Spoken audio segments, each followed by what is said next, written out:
All right. Good morning, everybody. Happy Monday. Welcome to the Freedom Monday Kickoff call. I appreciate you guys for joining us today. I am just checking like I always do every Monday. Woo. I'm just making sure that we're live on the channel. And excited to see everybody, man. Every Monday we come on here. We do this 8:30 in the morning. And we spend about 10-15 minutes with you guys, really just focusing on helping you kick off, man, making Monday a better day than we've been raised to think it is, right? We always talk about how growing up, everybody hated Monday. Still adults today hate Monday because they got to go to work, right? So it's, that typical machine-driven work experience where it's Monday through Friday, 9 to 5, you go to work. Saturday and Sunday, you have off. And so you have such great time, relaxed time on Sundays that Monday comes around and you're like, oh, here we go again. I'm in the rabbit wheel. I'm in the hamster wheel, I should say. I'm in the rabbit race. Here I go again, full hardcore. Listen, if that's how you feel about Monday, maybe it's not a Monday thing. Maybe it's what you do every day that's really pissing you off. And just something to think about and put in your head because, listen, I do not think that in order for you to live a strong, happy life, you have to absolutely enjoy what you do every day. I don't truly believe in that. I believe that if you have goals and whatever those goals are that are bigger and stronger than what you actually do for a living, i.e. retirement, investment properties, living in an island somewhere, whatever your dreams and your goals are, that's what's important. And the fact that you hate the job that you're at right now is irrelevant if it feeds your goals. Now, could you find something that's going to make you happier? Absolutely. Absolutely. And you could give that a try. Just remember, the grass is not always greener on the other side, right? So hope that resonates with many of you and you're getting excited about what we're going to talk about today. And oftentimes what I like to do is come on here on Monday and give you a challenge for the week. Last week we challenged folks, get on the phone and make some phone calls, right? Very simple. Could you make 100 phone calls last week? And for those of you that made 100 phone calls last week, congratulations. 20 a day.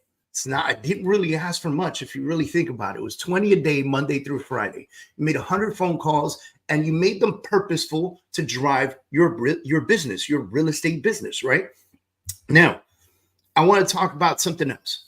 Because those of you that are tuning in to these Monday kickoffs, you more than likely believe in personal development, right? And personal development comes in a lot of spaces. Some of you go to conferences. Some of you coach with me. Some of you are part of our group coaching. Some of you attend our lives every other Thursday. Some of you are coaching with somebody else. You believe in that strong personal development. So I want to say something to the folks that are just getting into personal development, as well as everybody else, because you're going to know this feeling when I talk about it.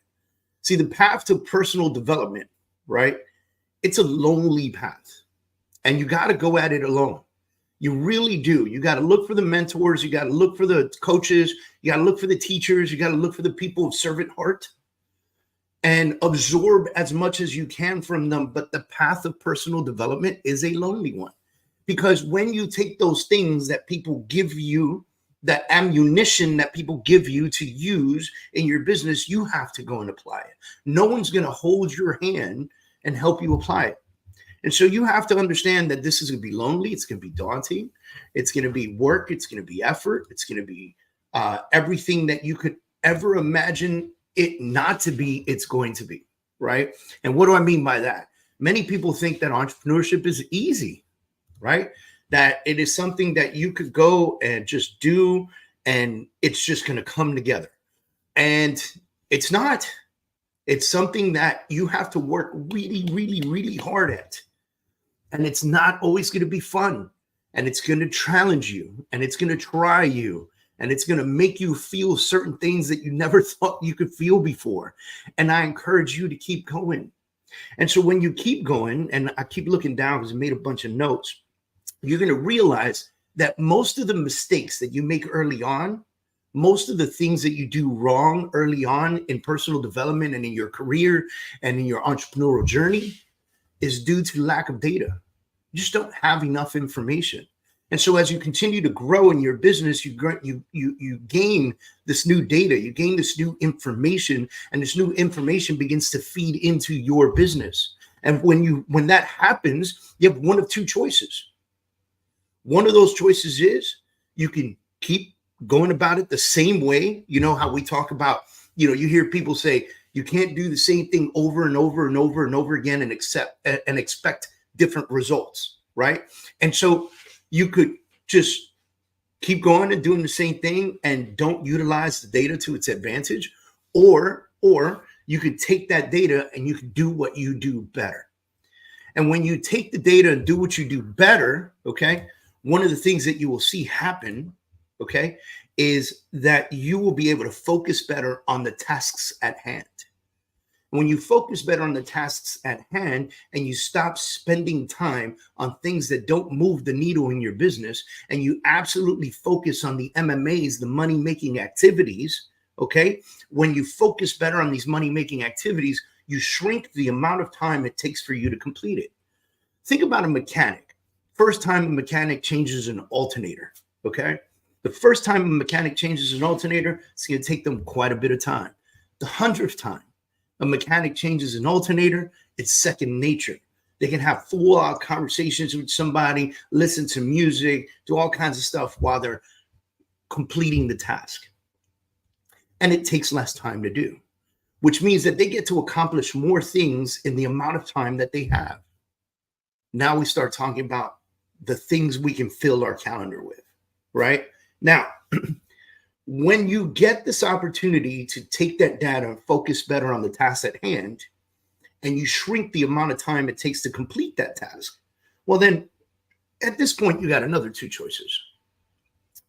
You can now add more money-making activities to the tail end of your day, right? Because if you had this much to do and it only took this much time to do it, well, you've got a gap of opportunity left. And if you take that gap of opportunity and you use that gap of opportunity to add more money-making activities, things that move the needle in your business, okay? If you take that opportunity, then you'll accomplish more. Or second choice, and still not a wrong choice, right? Earlier, we talked about you can do it the same or you can do it better. And of course, we need to choose doing it better because doing it the same is not working out. Okay. But in this case, both answers are right. It just depends on who you are. And the first one we just talked about is adding more MMAs, adding more money-making activities to the time allotted. The second choice, however, is what's known to work to goal, right? Which means you have a goal. Your goal is to make $150,000 this year. And you figured out that you've broken down what it takes to make $150,000 this year. And that means that you have to sell X amount of properties per month. And it takes this many calls and this many contacts, and this many meetings and this many everything to get to that amount of sales per month. When you reach your daily goal, you can choose to be done for the day. This is called work to goal. This is where people try to create an entrepreneurial work-life balance. Now, the work-life balance, I'm going to tell you right now, it's a complete myth. There's no balance to it. The more you put into your job, the less personal life you have. The more personal life you put out, the less work time you have. That's what it is. It's simple as that. However, if you work to goal and you know for a fact that you're accomplishing goals by hitting X amount of numbers per day, and you finish that day earlier, you have a choice to decide to have a personal life or not. I will tell you, the ones who succeed at a very, very high level choose to add more MMAs because they made a plan for 150 and then realized that 300 was not impossible in that same time frame. Or they made a plan for 300 and they realized that $500,000 isn't that far away. And you get to choose. You get to choose that option. You have a goal. You've broken it down. You know exactly what needs to happen. You have a choice. You put in the work that day and work to goal, and take the rest of the day and do the things you want to do, or you work to goal and then you choose to add more MMAs to the end of your tail end and put in more work. Completely up to you. So I'm going to challenge you guys this week, because we have the next year coming up, and the next year needs planning. It's September. It is time now to begin planning for next year. And so with that necessity of planning for next year, you need to put things in place. And one of the things that you absolutely need to put in place is your goal and your plan to achieve it, AKA a business plan. And when you take your goal and your plan to achieve it, I want you guys to start thinking about what you want to achieve, not only next year, but from now through the end of the year. And when you achieve these certain goals from now through the end of the year, by putting in the work and creating massive discipline in all the things that we always talk about, and realizing that the more that you do it, the more data you get. The more data you get, the easier it becomes. The easier it becomes, the less time it takes you to do it. And then you get to accomplish more. So I challenge you guys to take this week and go, all right, I'm going to do the money-making activities that I am required to do to hit my goal from now on out every single day. And when I hit those goals, I'm going to make a decision. Am I going to pick up my kids from school and take them out for ice cream? Or am I going to let my spouse pick them up like I always do, or whatever your situation is, and I'm going to add a couple more MMAs to this. I'm going to make some more calls. I'm going to knock on some more doors. I'm going to visit some more people. I'm going to create some more appointments. The option is yours.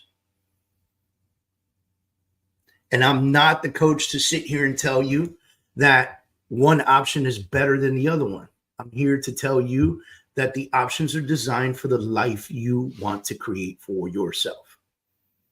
If it's me, I'm going to add more money-making activities to my day, because I have lofty, huge, big goals. They include airplanes and shit. If that's not you, that's okay. All right, guys. Thank you again for joining us on this Monday kickoff call. By the way, just a quick reminder that we do have our Freedom Achiever Academy. All you got to do is go to freedomachieveracademy.com. When you go to freedomachieveracademy.com, you can join us for $47. There's a 5-day free trial. You can check it out. If you hate it, you just cancel within the 5-day free trial. Come see me live. I am on tour for the rest of the year. We're going to be in San Antonio. We're going to be in Chesapeake, Virginia. Now in 10 days, we're in Chesapeake, Virginia.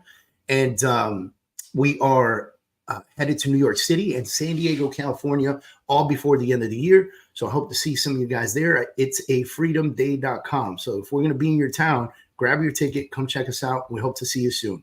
Have a great, great week, ladies and gentlemen. I'll see you here next week.